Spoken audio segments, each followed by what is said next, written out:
So the majority of your websites are controlled via a web hosting panel called cPanel. Perhaps you use parts of it and maybe you don't, or maybe you're not even aware of it. The point is that this hosting panel can help you with your website operations. It can help you protect your website more efficiently, but oftentimes it goes unnoticed. It becomes underutilized or not even used. So the question is, how can you use cPanel's bigger features to take your website to the next level? How do you protect your content without needing another fancy script? And how do you protect your email from spam, or being abused, or being blacklisted? How do you install WordPress and other software applications with a few clicks of your mouse? How do you create a MySQL database and copy it to another website? How do you use AWStats to improve your traffic quality and your website? How do you redirect your error pages to any web page that you want on your site without losing your traffic? How do you access your file manager and use it effectively? How do you back up and restore your website? If you're interested in knowing the answers to any of these questions, then this video course will show you a more in-depth view of the features that cPanel provides and how you can take your website to the next level, as well as you'll gain some great information from this simple and easy to understand video course on how to run your website better.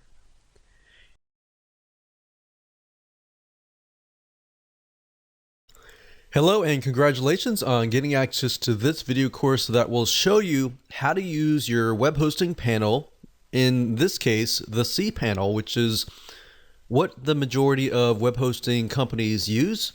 And we're going to show you how to use it to effectively run your website. See, what I've seen over the years is a lot of people tend to forget how powerful cPanel really is. And in doing so, they often go about buying fancy scripts that cost a lot of money and don't realize that they can use cPanel for free to do the exact same thing. So what I'm going to do in this video course is to cover several things that are crucial to running your website. So this is video number 1, the introduction to cPanel. So the premise is this: there are so many cPanel videos out there on YouTube that cover basic features of cPanel. But the problem is that they never really dive into the core of what cPanel really offers. And that is my goal in this video course. So this video course is not only going to show you the features of cPanel that you can use for your website, but also parts of it that can really help you truly take your business, take your website to the next level of success. And it's not just about maintaining your website and having email accounts or things like that, but really taking it to the next step. So here's a quick overview of what we're going to talk about in this video course. This is, of course, video number 1. Video number 2 is how to use the video tutorials feature. Now, because we're not really going to cover the basic features and all of that, I want to point you to this place because that way you can always refer back to it if you need to. And in this particular video, I'm also going to show you how to change the layout and design of the cPanel, because there are different layouts. So some of you might be seeing a certain layout, whereas some of you might be seeing a different layout. And I want you to know that they're all the same. The only difference is usually the icon that is used. So as long as you look at the words are the same. So I want to make sure that I cover that so you don't get lost along the way. And just be aware that it might look slightly different. Video number 3, we're going to talk about how to create and insert data into a MySQL database. A MySQL database is a standard database that pretty much most all PHP scripts or web scripts use. Now, there are videos that show you how to create MySQL databases, but there are not a lot of videos that show you how to actually edit the database, because this can actually come up at a later date where knowing how to do this actually is very, very crucial and a very good thing to know, so that if you do run into problems, you can actually fix them by yourself. Video number 4, we're going to talk about how to use AWStats, which is a statistics program that analyzes and shows you what is happening inside of your website. And we'll talk about how to apply it to your business. Video number 5, we're going to talk about what is Softaculous and how to use it. Some of you might see that you have a software program called Fantastico. If you still do, keep in mind that Fantastico has been no longer supported. It has been replaced by a program called Softaculous. And we'll talk more about that and how it helps you and how it benefits you and how it can help you run your business. Video number 6, we'll talk about how to set up an error and redirect page. The reason why you're going to need to have this set up is over time, you're going to set up pages, you're going to set up posts, you're going to delete those posts and pages. And if Google has indexed that page, for example, and somebody clicks on that page, they're going to see an error page, and guess what? Most likely, you have lost that potential subscriber, potential fan, or even potential buyer. So in that case, you're going to make sure that you want to redirect all of your error pages to your front page or any page that you desire to do. So we'll talk about that in video number 6. Video number 7, we'll talk about how to use File Manager effectively. Believe it or not, you're not going to need to have any fancy FTP programs to upload files like videos, zip files, or any files. So I'm going to show you how to use File Manager so that you can pretty much do everything within cPanel if you understand how to do it right. Then of course, video number 8, we're going to talk about email authentication. This prevents people from abusing your email address, and I'll show you how this works, why you need it, and all of that in that particular video. And of course, last but not least, I'll talk about how to back up and restore your website, which is crucial. There are many different scenarios, many different situations that you need to be aware of to protect yourself. Because guess what? Setting up a website, not having it backed up, not being able to restore it, it's a nightmare. You've spent hours, days, months, even sometimes years or even decades on your website. You want to make sure that you have a backup copy to be able to restore it if you need to do so. And there are other cases as well. For example, let's say you are using a web host and the web host goes bankrupt. You know, there are many different situations beyond just the basics. And I want to make sure that I cover that so that you're aware and you protect yourself. So obviously what you need is you're going to need to have cPanel. So that's it. Let's move on to the next video. Hello and welcome back. This is video number 2, and we're going to talk about how to use the video tutorials feature or how to get access to the video tutorials. And we'll talk a little bit more about the layout and all that so that we can get on the same page. So not all cPanel users are aware that you can actually get access to the video tutorials. cPanel itself actually offers you a lot of basic tutorials within its website so that you'll get access to understanding, okay, how do I use this feature or how do I use that feature? Because we're not going to be able to cover every single feature in this video course. In fact, what I'm trying to do is cover videos that are really not covered, more in-depth views rather than just how to use cPanel in general. So once you log in, what you need to do is scroll down all the way down to the bottom and click on documentation. And at this page, you will be able to access the video tutorials. And as you can see, there are a variety of different types of documentation like videos and also written documentation.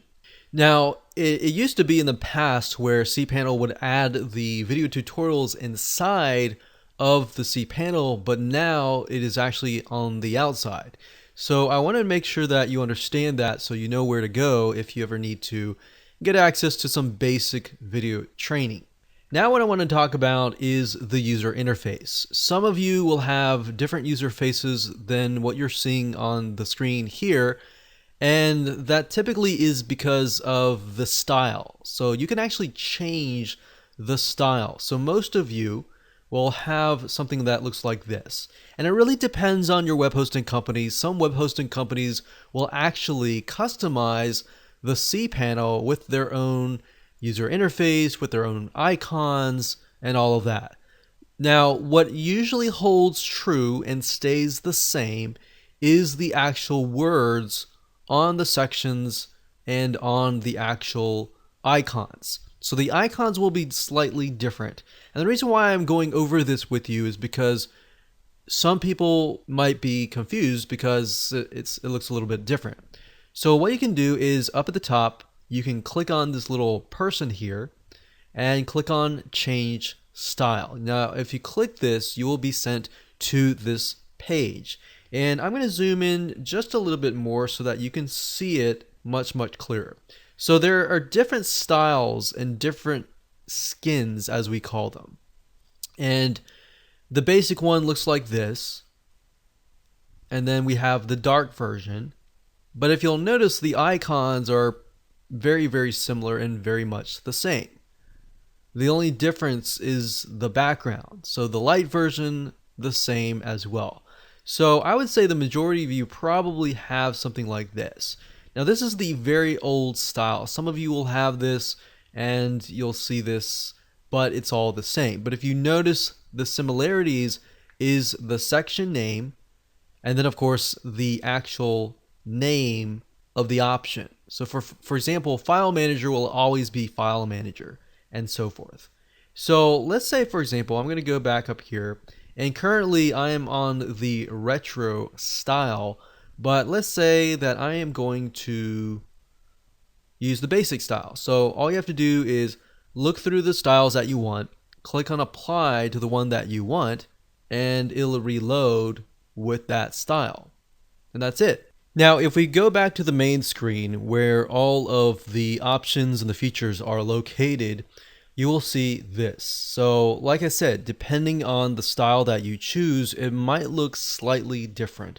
But at the end of the day, typically the things that do not change are the actual titles of the options. Like file manager is going to be file manager across the board. Now you're going to see different sections. Some of these sections will be different. Some, as you can see, you can actually move these sections around. So I can move this section further down here. So just keep in mind that yours might be a little bit lower, yours might be higher. So really depending on the web hosting company, some will leave it at default and some will get all fancy and move things around and customize it with their own logo. But it's all the same thing at the end of the day, unless you're using a web hosting company that is not using cPanel, which are very far and few. So let me just run through real quick. So you have files, you have file manager, you have images, you have directory privacy, which enables you to tell the system who can actually access certain directories. We have FTP accounts. We have backup wizard, which we'll show you how to use later on. We have disk usage, which will show you how much disk space you have left. And then of course you have databases, which is phpMyAdmin, which is where we're going to actually look at the database. But first you'll need to create a database first, which you can do either here or here. You don't really need this. And these are for advanced users here. Then you have domain names such as site publisher, add-on domains, subdomains, redirects, and more. We're not really going to cover this, but subdomains, as you know, it's basically adding a keyword .yourdomain.com. So it's going to be a subdomain of the domain. And then of course you have email, which you're going to be able to create email accounts here. You're going to be able to create autoresponders. And in this case, the sense of autoresponder is just going to respond with an email. So you could set up an email address and tell people, hey, email this address and you will be sent an automatic response, an email with a secret code or something. You could do that. You could also forward all email from one email to another email here. We have email authentication, which we'll talk about more later. And we'll have spam assassin, which will enable you to protect your email address from spam. Then we have metrics like AWStats. There's other metrics as well, but these are different types of stats. And then of course you have security, and then IP blocker allows you to block IP addresses, and hotlink protection is great as well. So if you click on hotlink protection, what this will allow you to do is say, okay, I've uploaded a bunch of zip files and I don't want so-and-so, some other website, linking to the zip files and then getting people to download the zip files. So you can actually prevent other websites from linking to you and basically essentially using up your bandwidth. Then you have software, which the majority of these you will not really use. You will run into Softaculous, which we'll talk about later down the road.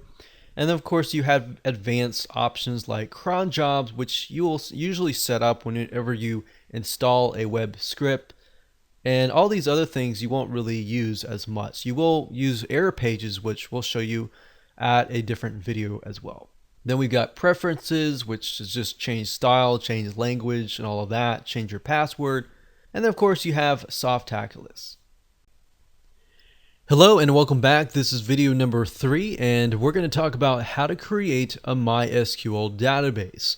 And then we'll talk about, in addition to that, how to insert data into a MySQL database, how to look at a database, and how to understand the basics of it so that if you ever need to do this in the future, you can.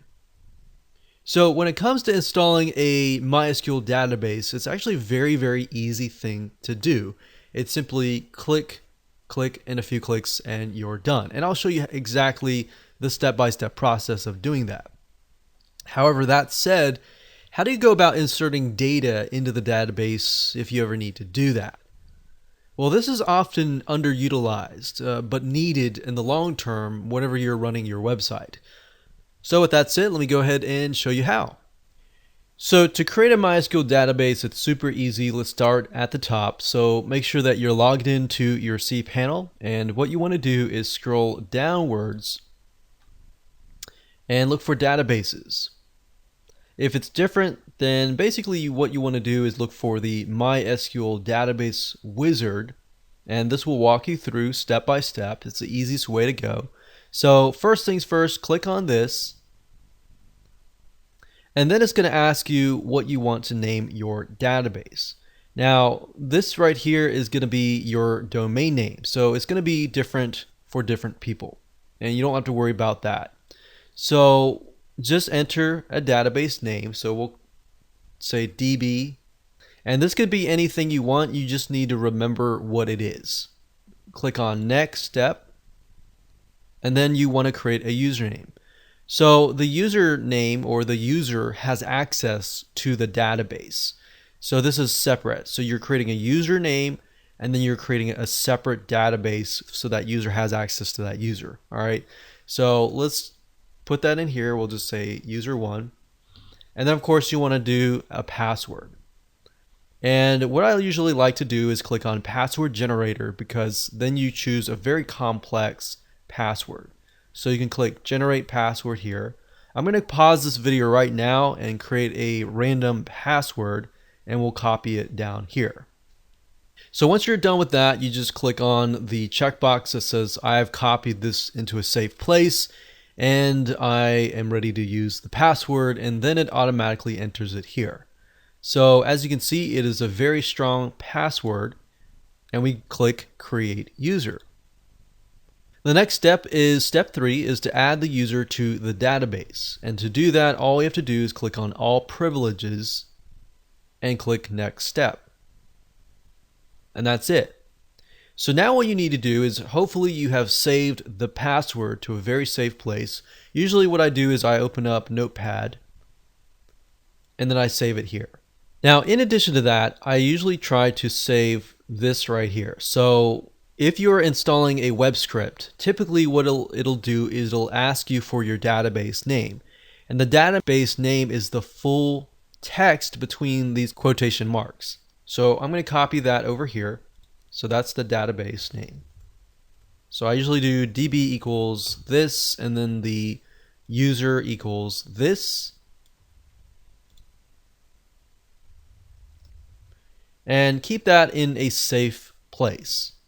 So as you can see, that's how easy it is to create a MySQL database. Now what I want to do is click on Return to MySQL Databases. And if we scroll down, we can see that the database has been created. Now, if I go back to the outside here, and I'm going to click on the logo, and that just brings me back to the home page. I'm going to go back down and look for PHP MyAdmin.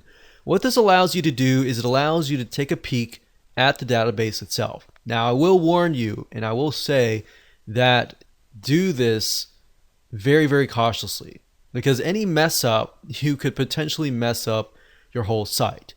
But I wanted to show you this because sometimes if you have basic detective skills, you'll be able to kind of get an idea of what's going on inside the database. So if you click on PHP MyAdmin, it'll open up and it will allow us to edit specific databases. Now, obviously, you want to find the database that you just named. So in this case, it was the DB base. So it's this one right here.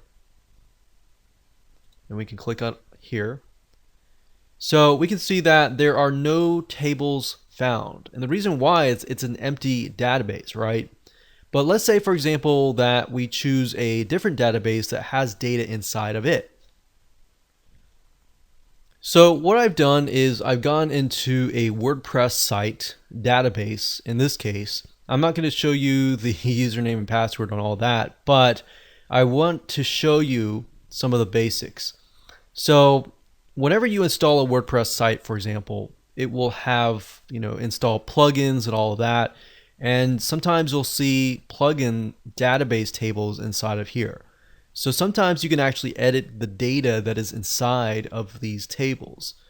But if you're just curious, just come in and take a look and see what happens and see inside of it. Now, obviously, I would be very, very careful if you are editing a site that you really care about. But by doing this and just looking at it, not really changing anything, this really gives you an idea of what is happening on the back end of your website.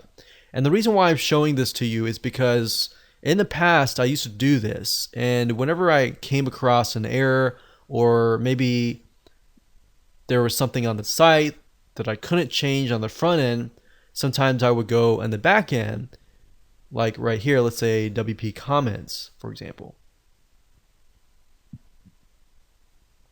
You could see comments and all that here. So what I'm showing you this is you can actually replace existing data with data that you want. And just coming through here and being able to see what's happening on the back end really allows you to see what is happening in your site.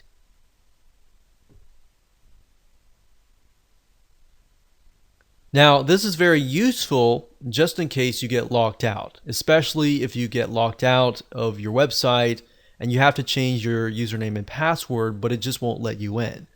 So what you could easily do is you could come down here and go under WP users and then just change the password inside here. So that's why I'm showing you this, is because there are potential opportunities in the future if something bad happens that you could potentially come in and get things fixed. But obviously, if you don't know what you're doing, then you will need to consult someone that does. But hopefully that gives you a better understanding on how MySQL databases work when you create them, and then when they begin to populate, everything happens right here. Hello and welcome to video number 4. In this particular video, you're going to learn how to use AWStats, which is built into the cPanel, and how to apply it to your business. Essentially, knowing what goes on in your website is crucial. And we'll discuss about what the differences are between AWStats and Google Analytics. Google Analytics typically gives you a more granular view of what's going on in your business. But that said, not everybody uses Google Analytics. Not everyone uses it at the right time. So the nice thing about cPanel is your AWStats is always running. And there are specific golden nuggets that it gives you that Google Analytics does not really give you. And we'll dive into that further.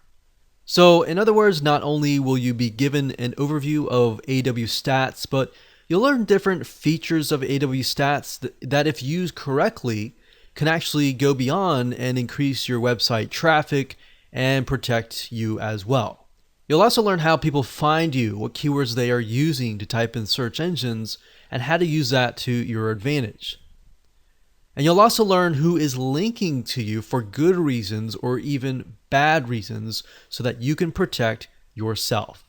So we're going to take a little bit of out-of-box thinking here and show you some things that you may never have seen before. So to access AWStats, all you need to do is go back to your main screen, as you can see here, and scroll down. And under metrics, you'll see AWStats. Now, I want to briefly talk about these other metrics. The visitors basically just tell you every single IP address and every single file that they are accessing. So if you want a granular view of what is happening detail-wise, what people are accessing, what IP addresses are accessing your site, you would go here. So that would be probably a little bit more overwhelming to the average Joe. Now, that's there though if you want to do that. And then of course bandwidth just tells you how much bandwidth or how many files in the metric of like megabytes or gigabytes your prospects and site visitors are actually using. So if you have a lot of videos, you have thousands of gigabytes of videos and there are hundreds of people visiting it per day, it gives you a better idea of how much your website is actually using. So in addition to that, you can click on AWStats. Now I'm not going to show you, otherwise it'll show you my domain, but if you click on that, it'll give you the option to either choose the regular yourdomain.com or the SSL version of yourdomain.com. So, and then of course you're going to see your monthly history over time, what is happening on your website. The days, the months, which months are potentially getting more traffic. So that's something that I would highly advise you to really start looking into. Like, what days are your visitors reacting? Are there certain days that are better than others? Because it's going to be different for different websites. And knowing that information is actually going to really help you increase your traffic and potentially increase your sales if you're running a business.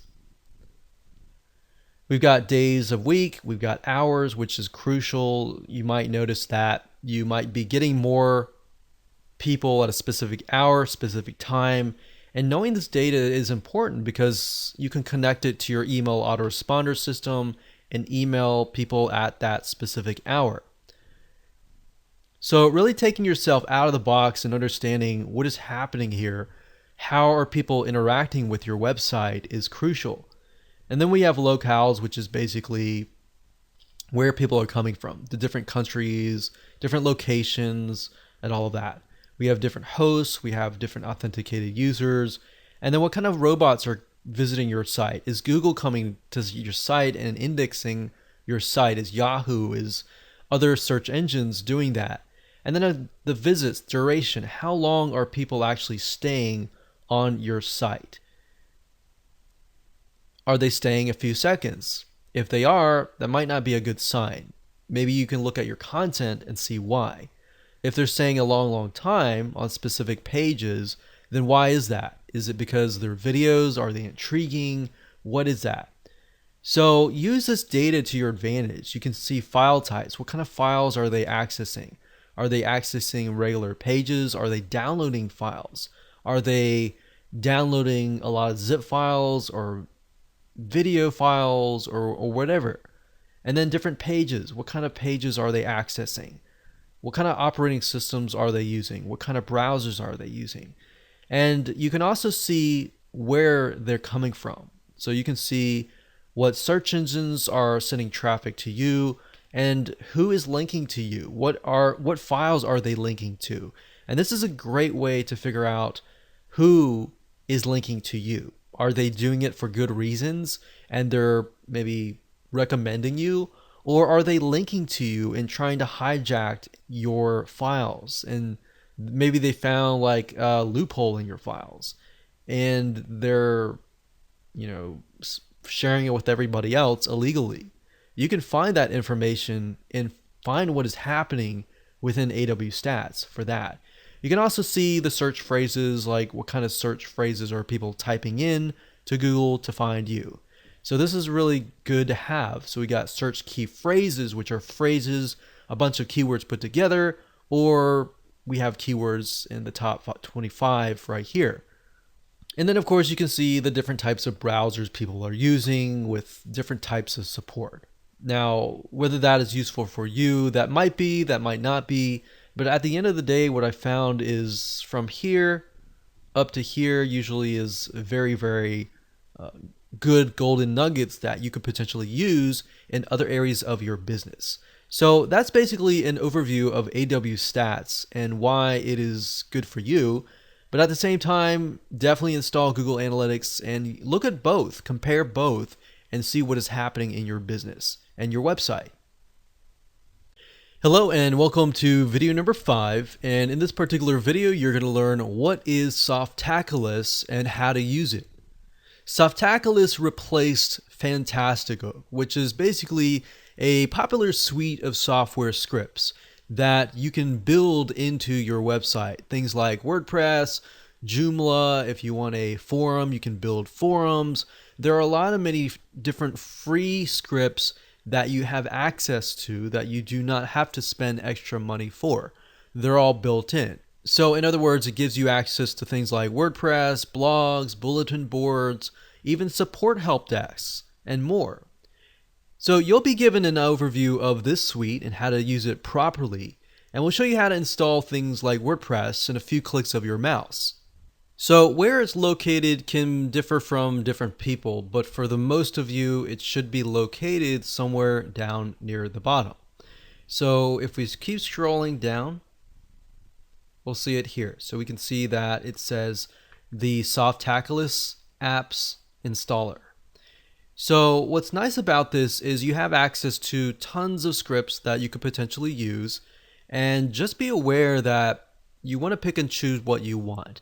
It's super easy to go trigger happy and try to install as much as possible, but just keep in mind that the more you install, the slower your website is. So pick and choose wisely, maybe 1 or 2 or 3 max. So let me just do a quick run through here. So we've got blogs, we've got microblogs, and if you click these links down below, these are categories, and these are all the scripts. So if you're not really sure which one to choose, if you click on blogs here, you'll actually be able to see all the blogs. So as we can see here, we've got WordPress, we've got OpenBlog, we've got Serendipity, and there's a lot more. I'm not going to go through every single one. But if you click on blogs, it'll categorize it. And then you can look through. You've got microblogs, we've got portals or content management systems like Joomla and all of that. There's also specialized ones for real estate and more. We've got forums. So let's say, for example, you want a community. You want to create a community, click forums. We've got PHPBB, we've got SMF, and we've actually tried SMFs. SMF is really good. PHPBB is good. BBPress is also good. And we have image galleries. Now keep in mind, if you're installing something like WordPress, you don't really need all of these. You can actually create all of these within WordPress by using WordPress plugins. And then we have wikis, we have social networking, we have calendars, we have analytics, we have e-commerce. So there are tons and tons of stuff in here, but at the end of the day, the best way to know exactly what to install is to figure out, okay, what is my plan? What is my vision? Does it actually match what I'm trying to do? And then go from there. Now, in this particular video, I'm going to show you how easy it is to install. So I'm going to click on WordPress here. And you're going to see within a few clicks and a few things that we need to enter, we're going to create a WordPress site really, really fast. So all you need to do is simply scroll down and click on Install Now. And then it's going to say Software Setup. So you want to choose your protocol, which if you're using a SSL certificate, you want to use HTTPS//. And then if you're not, then use one of these two and then one of these. And then of course you want to choose your domain name. And the reason why this is listed is because if you have a subdomain name, you can actually install it in there. And then of course the directory, if you leave this blank, it's going to install it at yourdomain.com. If you enter a directory, it's going to install it within a directory within yourdomain.com. So if it's WP, for example, it'll be yourdomain.com/WP. So if somebody goes to yourdomain.com, they're not going to see the WordPress site. All right, so hopefully that makes sense. So once you've done that, then what you want to do is enter your admin account, so your admin username and password. Now, I will say by default, it does have you enter admin, but it's highly advised not to use the word admin because most WordPress blogs use that, and it's super easy for people to hack into your site. So make sure you change something that is not admin and not even any words inside of your domain name. So we'll just do something like that. And then of course we got the password. And then of course you'll enter your email. You'll enter your site language, and then you'll choose what you want here. You can always choose a theme later. We'll just select this here. And you can enter the email details that you want it sent to. So you have that information in the future, and you click install, and that's it. So that's how easy it is to literally install the scripts. If you were to do this manually and install WordPress manually, it would actually take you literally about 30 minutes if you knew what you were doing. If you didn't know what you were doing, it would probably take you about an hour to do, even though they say it's a 5-minute install. With Softaculous, it skips the process and it allows you to install softwares, a variety of different softwares, really, really fast. So hopefully that opens your eyes to the potential software and scripts that you can install really, really fast. Welcome to video number 6, and in this particular video we're going to talk about how to set up an error and redirect page. So did you know that you could be losing traffic when people land on certain areas of your website that don't exist? In other words, over the time and over the years of maintaining your website, you'll have pages and elements, videos, zip files, whatever, that will disappear on your website. And what will happen over the years is they will be indexed by Google, and if somebody clicks on that through Google and they come to your website, it will lead to what we call a 404 error page. Now, think about it for just a second. If you were that prospect and you clicked on a link and it went to a 404 error page, what does that first impression give you? Most likely it gives you the impression that the site is not maintained, or maybe it's not really very professional, right? In that case, what it'll do is it'll be detrimental to your reputation. So you don't want that. Instead, what you want is you want people to be redirected to either a page that actually works or a specific page that you want all the traffic to be redirected to. And this is where the 404 error page comes in. Fortunately, on the cPanel hosting panel, you can actually specify where you want all this traffic to go. So in other words, what if you could redirect all that traffic back to either the main page or a working area of your website? Well, that's what you can do, and in this video, we're going to show you how to create that 404 error page. And we'll talk about the other types of error pages as well. So what you want to do is find the title that says error pages.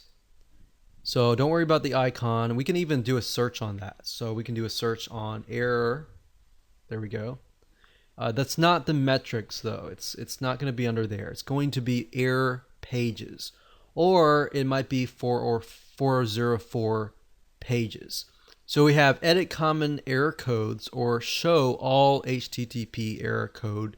The 404 is the one that's not found. So that's what we're talking about anytime we delete a file, a page, or anything like that. That's generally where somebody's going to come in to access your site from Google or a site that has been indexed.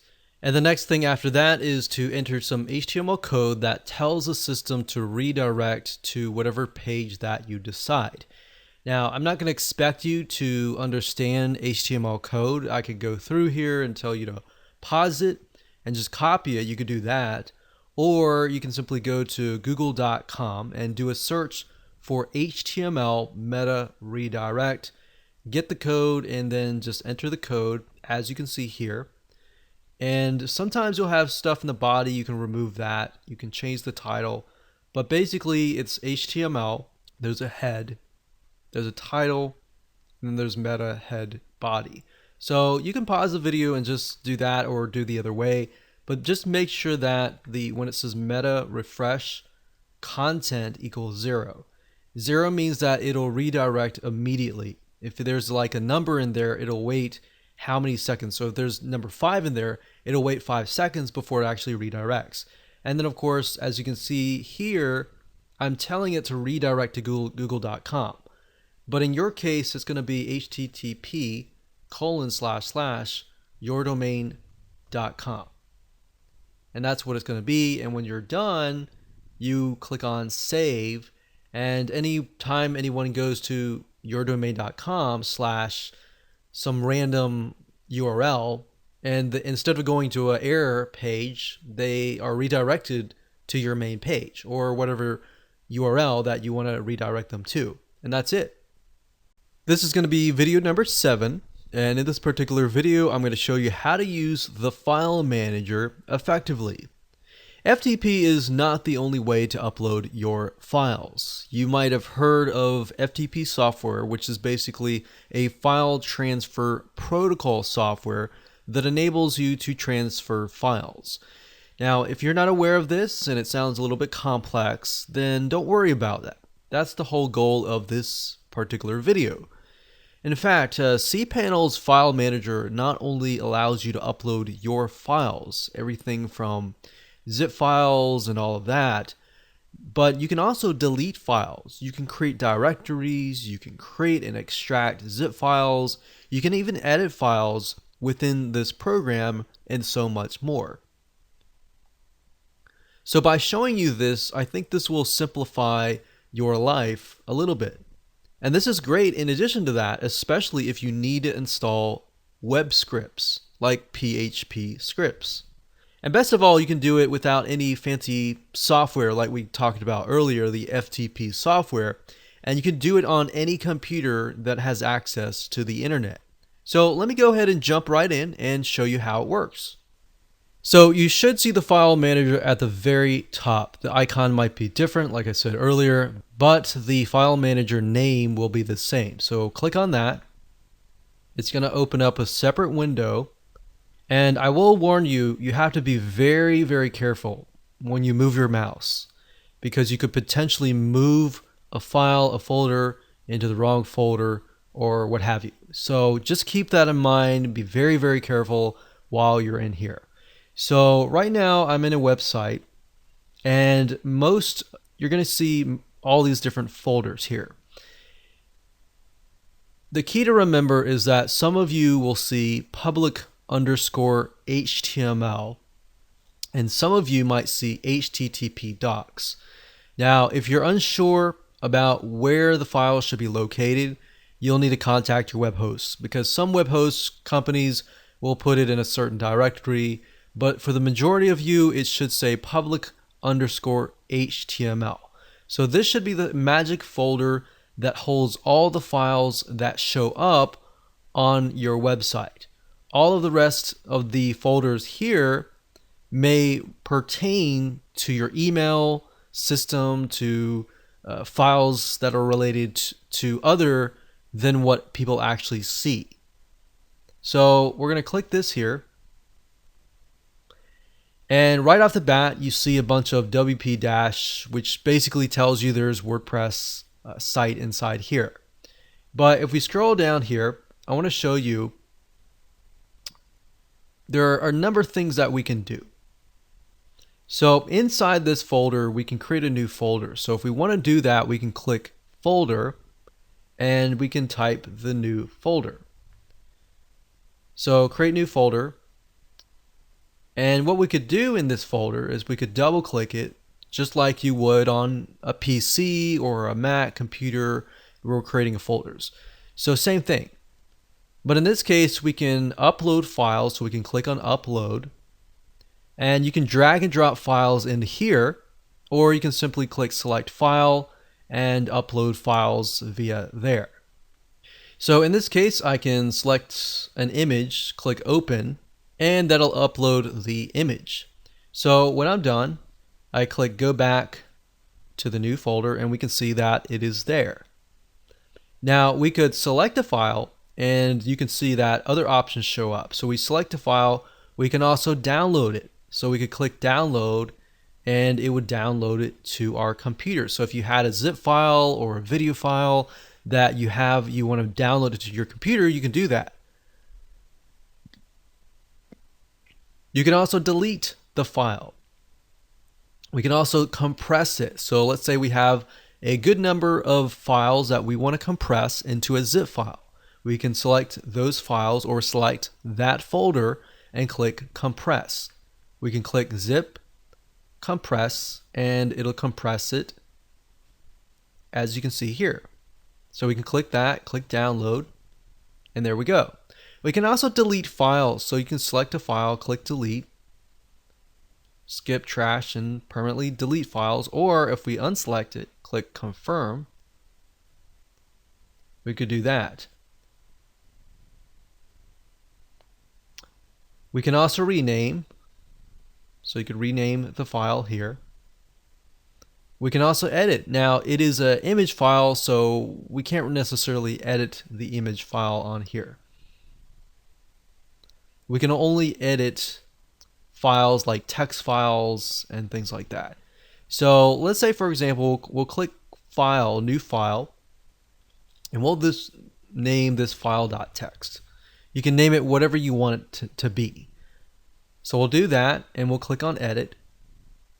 And now you can see that we're actually able to edit this particular file because it's a text file. You can also edit HTML files. So I could even do file.html. And if you're not familiar with what HTML files are, they're basically web-based files. So we could click that. We could click HTML editor, click edit. And then you'll see the HTML editor.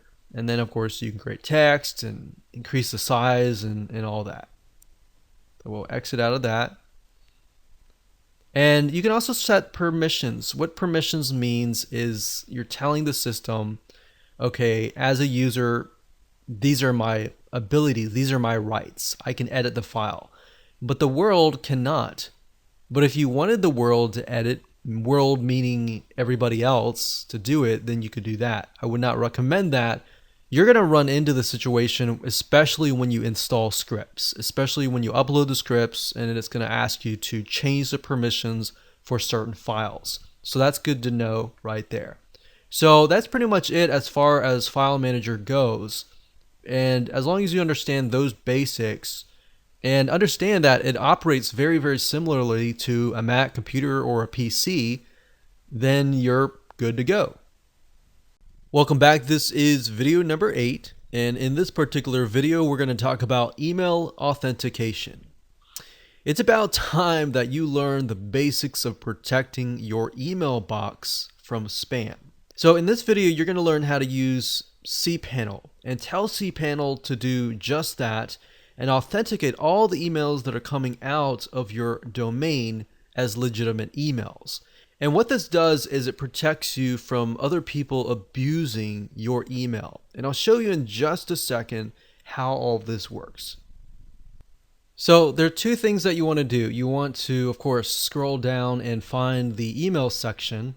But after that, you're going to want to do two things. And the first thing you want to do is Spam Assassin, which will basically protect you from spam, which will open that up in a new window.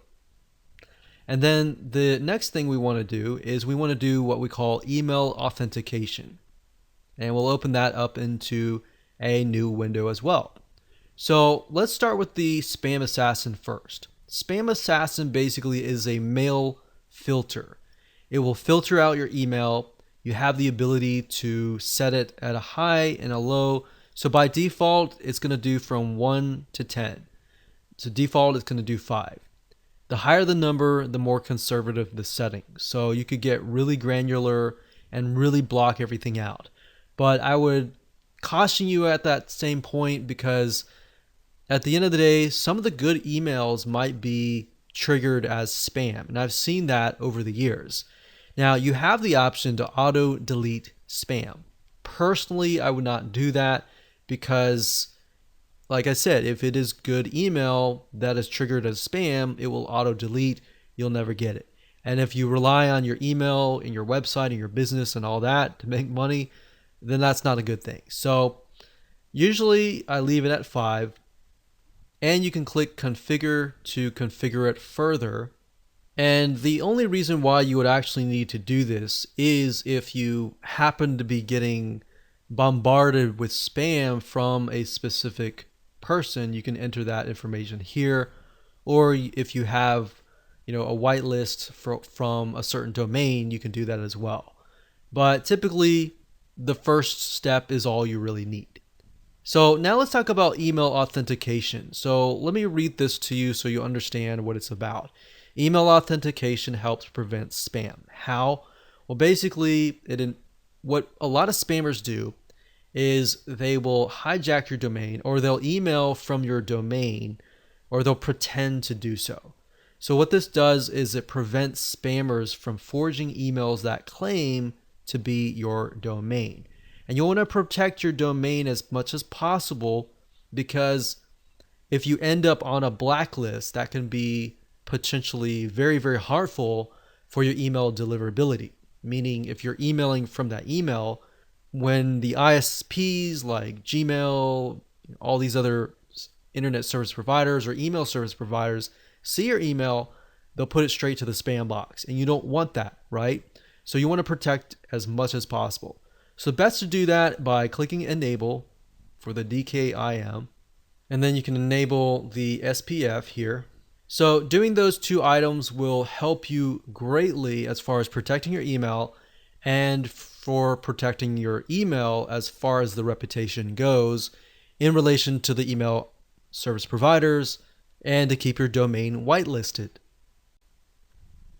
Welcome to video number 9, and congratulations, you've reached the end of this course. We're going to talk about how to backup and restore your websites. Have you ever created a document and forgot to save it and you lose it? Think about that feeling. This is one of the worst feelings after you spent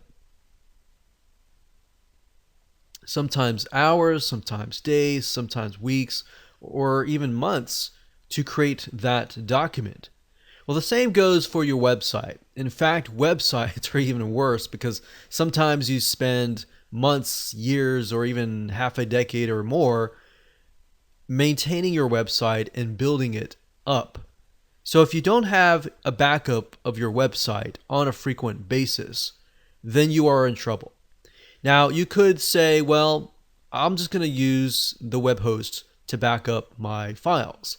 And that's fine, you can do it that route, but it's always good to keep a backup copy on your own computer, because there are many different scenarios, as I specified in the previous videos, that could potentially happen. And I'm not saying this will happen to you, but I'm saying that it's potentially could happen. Whereas you could have a web hosting company go bankrupt, which has actually happened to us in the past, and they go down and something happens, or something happens without your control.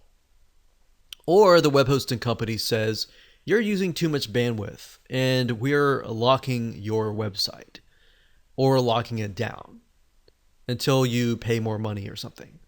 Or something happens in that realm.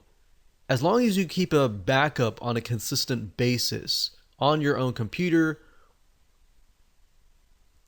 then you are safe. Now, another scenario of why you would want to do this is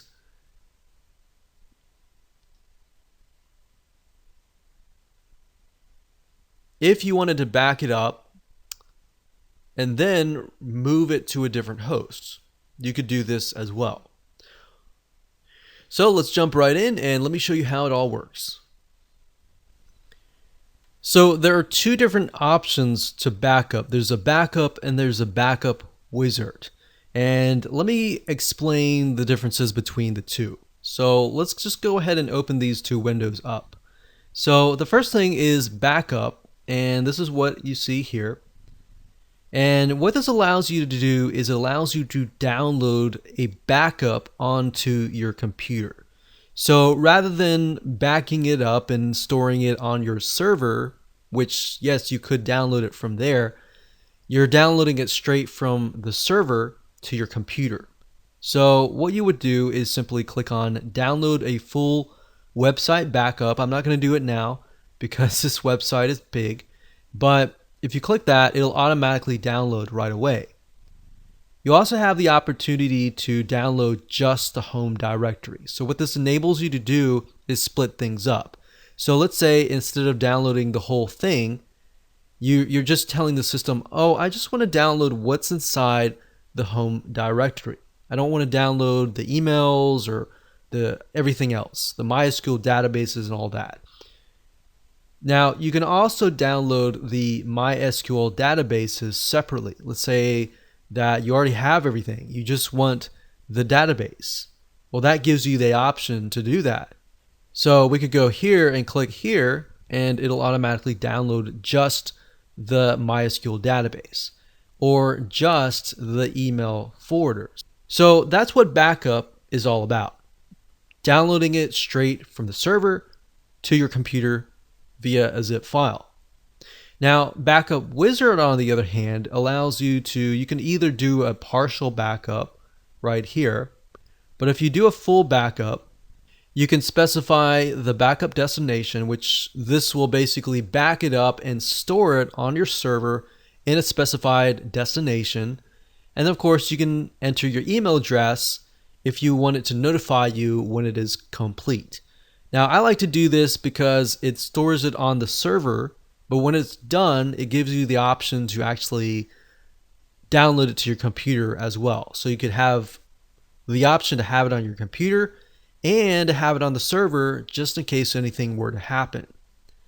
Now, in a different scenario where you would have maybe move to a different host, you can easily ask the other host to log into your cPanel and transfer your site to their server. You could either do that or you could do it yourself. I like to keep backups myself at all times. And even though they offer those services at your convenience, you never know what will happen with the web hosting company. And you never know what situation you might be in. So always keep a backup. Try to do backups at least once a week or once a month at minimum. Now, if you do the backup wizard, you've backed everything up and it is sitting in your home directory and you want to restore it, you can either ask your web hosting company to do it for you, or you can do it yourself and do it really quick. You can simply click on restore and you can select the type that you want. So we'll do home directory. And the final step is to either choose the restore your backup, upload the file here and restore it from here.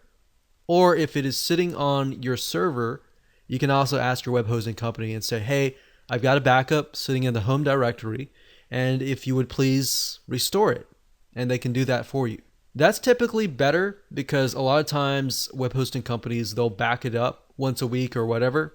But if you have your own backup, maybe you did it right before you made a big change, then you can do it based on your own change. So before you do that major change, you've backed it up and you can do it from there. Otherwise, you'll have to rely on whatever the web hosting company has backed up for you.